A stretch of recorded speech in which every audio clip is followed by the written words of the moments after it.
Assalamualaikum warahmatullahi wabarakatuh. Apa kabar sahabat YouTube semuanya? Semoga diberi kesehatan selalu dan selalu dimudahkan. Nah, sahabat YouTube, jargon politik tanpa mahar dan menghibur caleg Indramayu, dipaksa setor 3 miliar rupiah, langsung ngamuk, foto Surya Paloh sampai disobek. Sebelumnya, Ketua DPD Partai Nasdem Indramayu, Husain Ibrahim, mengaku kecewa dirinya tak jadi di posisi nomor 1 di Dapil 8 untuk pileg mendatang. Husain dijanjikan nomor urut 1, tetapi sampai sekarang tidak menjadi kenyataan. Bukannya mendapatkan nomor urut 1, Husain mengaku dirinya malah dimintakan mahar lebih dari 3 miliar rupiah jika ingin dipindah ke nomor urut 2. Imbasnya pendukung Husain Ibrahim mundur massal dari Partai Nasdem. Mereka begitu kecewa dengan Ketua Dewan Pimpinan Pusat Partai Nasdem. Kejadian ini tentu mengejutkan banyak pihak. Pasalnya, sebelumnya Ketua DPP Partai Nasdem Irma Suryani Chaniago pernah menyinggung politik tanpa mahar di Partai Nasional. Menurut Irma, politik tanpa mahar menjadi daya tarik utama Nasdem. Ketika sudah masuk ke parlemen, partai juga tak pernah meminta kutipan dari anggota, sebab hal itu mempengaruhi kinerja legislatif. Nah, sudah menurut Irma, ingin kadernya bekerja maksimal, melakukan restorasi dan tak terbebani dengan kewajiban dana bagi partai. Hal ini menurut Irma juga diperlakukan dalam nomor untuk caleg Nasdem, tak membeda-bedakan calon dari laki-laki atau perempuan. Untuk menentukan nomor, prinsipnya mereka yang berkualitas dan memiliki elektabilitas bagus akan diberi nomor terbaik. Kebijakan tersebut, kata Irma, berlaku bagi seluruh kader. Tak ada kaitan antara penomoran dengan keanggotaan, apakah baru atau lama, sebab sudah ada survei internal yang menakar kepantasan kader. Tapi dengan adanya kejadian ini, pernyataan Irma seperti menampar telak muka Irma. Itu sendiri sok-sokan bilang politik tanpa mahar, tapi ternyata caleg Nasdem Indramayu dimintai mahar sebesar 3 miliar rupiah. Saya menduga adanya permintaan mahar karena kantong Nasdem dan Surya Paloh sedang kering, karena duit yang seharusnya digunakan kebutuhan partai malah dibuat mengkampanyekan Anies Baswedan. Bukannya laku dan elektabilitasnya naik pesat dari pengangkatan sebagai capres sampai sekarang, elektabilitas Anies makin anjlok, bahkan membuat partai-partai di koalisi perubahan ribut dan kemungkinan akan bubar. Inilah mungkin menyebab Nasdem meminta mahar kepada caleg sebesar itu, yang membuat para caleg dan pendukungnya hengkang dari Nasdem. Bahkan jargon anti mahar yang sering didengungkan Partai Nasdem semakin luntur ketika ditetapkan Johnny G. Plate sebagai tersangka kasus korupsi sebagai partai yang akan berlaku di pileg. Tentunya kasus ini akan menjadi pukulan telak yang sedikit banyak memberikan efek negatif kepada elektabilitas partai.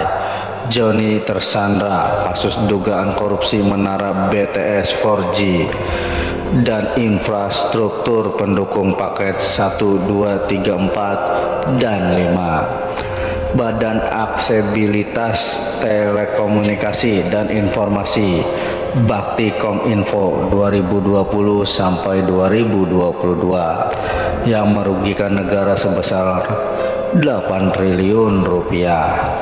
Semenjak kasus ini bergulir, Surya Paloh sebagai nahkoda partai seperti kebakaran jenggot.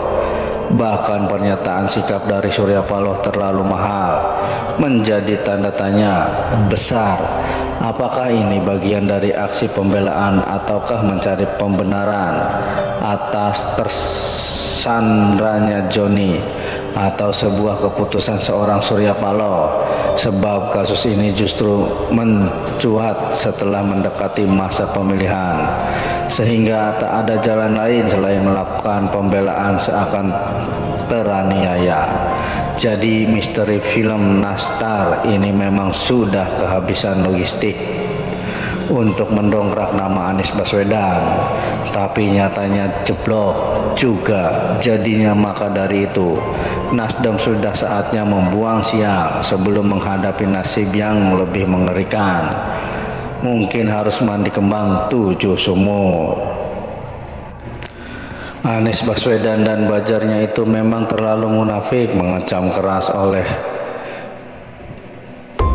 tapi dengan lantang mengakui modal-modal safari politik digelontarkan para relawan berkedok. Lalu akankah publik percaya dengan bualan Anies ini bakal calon presiden usungan koalisi perubahan untuk persatuan Anies Baswedan? Buka-bukaan siapa yang mendanai perjalanannya selama ini ke berbagai daerah di Indonesia sejak deklarasikan Nasdem awal Oktober 2022 lalu. Mantan Gubernur DKI Jakarta ini telah mengunjungi sekitar 70 kota yang mengaku mayoritas yang membiayai lewatannya tersebut adalah partai besutan Surya Paloh tersebut, kata Anies Baswedan dalam akun YouTube-nya Senin 5 Juni 2023. Tergantung mayoritas yang membiayai dari Nasdem.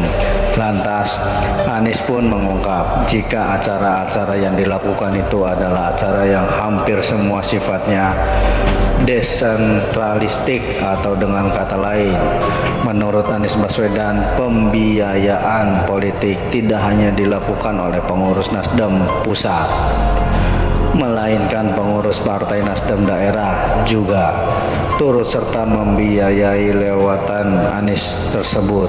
Dan tak ketinggalan para relawan Anies Baswedan di daerah juga ikut serta membantu saat ini. Kata dia, terdapat lebih dari 500 simpul atau grup relawan yang semuanya tidak ada yang dibiayai dari Jakarta. Kata Anies Baswedan, semua grup-grup relawan ini adalah swakarsa, swakarya, dan mereka self-funding di mana-mana. Itu membuat saya merasa ini adalah tanggung jawab yang tidak kecil yang harus saya emban. Anies Baswedan menjelaskan sejauh ini keduanya belum masuk melakukan kegiatan di daerah-daerah karena setelah PKS dan Demokrat mendeklarasikan dukungan langsung memasuki bulan puasa, Demokrat dan PKS ini baru akan menggelar banyak kegiatan setelah Lebaran. Meskipun Anies Baswedan sendiri sudah beberapa kali menghadiri acara PKS dan Demokrat di daerah. Namun yang menjadi pertanyaan sekarang, dari mana Nasdem memperoleh uang sebanyak itu untuk membiayai lawatan mantan menteri pejantan kabinet Jokowi tersebut? Padahal kita tahu safari politik etis itu enggak kaleng-kaleng kelasnya. Episode dilihatnya lawatan keliling Indonesia pakai jet pribadi, bahkan sampai bikin acara jalan sehat dengan door prize umroh segala. Semakin menaruh curiga lagi ketika Anies Baswedan menyebut terdapat lebih dari 500 simpul atau grup relawan yang semuanya tidak ada yang dibiayai dari Jakarta. Jadi secara tidak langsung Anies Baswedan ini mengakui ada boher yang memang dermawan. Sekian dan terima kasih sahabat YouTube. Apabila ada salah-salah kata tolong dimaafkan. Salam sukses selalu dan semoga selalu diberi kemudahan. Salam kerja keras, kerja pintar, dan kerja ikhlas. Salam gotong royong, salam Bhinneka Tunggal Ika. Wassalamualaikum warahmatullahi wabarakatuh.